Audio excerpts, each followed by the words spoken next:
اسمع وتأمل. قل يا عبادي الذين أسرفوا على أنفسهم قل يا عبادي الذين أسرفوا على أنفسهم لا تقنطوا من رحمة الله لا تقنطوا من رحمة الله إن الله يغفر الذنوب جميعا إن الله يغفر الذنوب جميعا إنه هو الغفور الرحيم. إن الله يغفر الذنوب جميعا. كل الذنوب؟ كل الذنوب يا شيخ. الله عز وجل يقول وهو الذي يقبل التوبة عن عباده ويعفو عن السيئات حتى لو ما يصلي؟ ويعفو عن السيئات حتى لو كان عاق لأمه وأبوه؟ ويعفو عن السيئات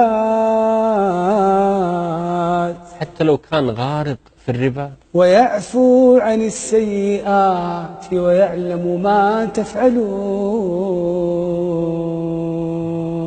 لا إله إلا الله. شيخ علي، أفجر إنسان مر على الكرة الأرضية الإنسان الوحيد الذي تكبر وطغى على الله سبحانه وتعالى ونادى بأعلى الصوت وقال أنا ربكم الأعلى، فرعون. حينما أدركه الغرق في البحر أتى جبريل عليه السلام وبدأ يدس في فمه الطين مخافة أن يقول لا إله إلا الله فيرحمه الله عز وجل بها. فقال الله جل في علاه لجبريل يا جبريل وعزتي وجلالي لو استغاثني واستغفرني لغفرت له.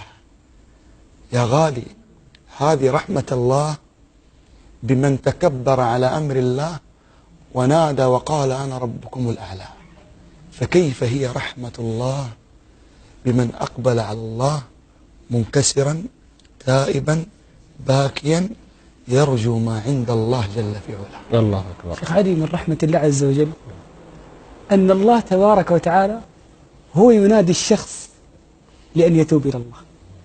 قالت رسلهم أفي الله شك قالت رسلهم أفي الله شك فاطر السماوات والأرض يدعوكم ليغفر لكم من ذنوبكم يدعوكم ليغفر لكم من ذنوبكم. يدعونا سبحانه، هو يدعونا.